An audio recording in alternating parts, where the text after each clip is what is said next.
কবিতা বকুনি, কলমে অর্চনা মণ্ডল, কণ্ঠে আমি চান্দ্রেই।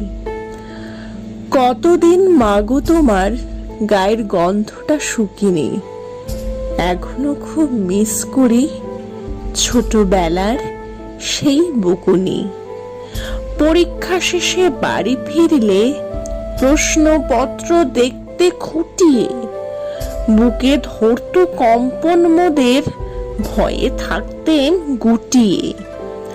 সংসারের শত কাজ করেও কড়া নজর ছিল মোদের পরে, একটু এদিক ওদিক দেখলে পরে শাসন করতে কানটি ধরে।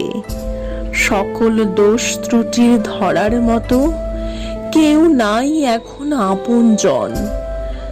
আর কিছুদিন পেতাম যদি সার্থক হতো মোদের জীবন। সঠিক পথ দেখানোর তরে নেইকো আজ মা আমার, সন্তানের সুখী করতে দীর্ঘজীবী হোক মা সবার। ধন্যবাদ।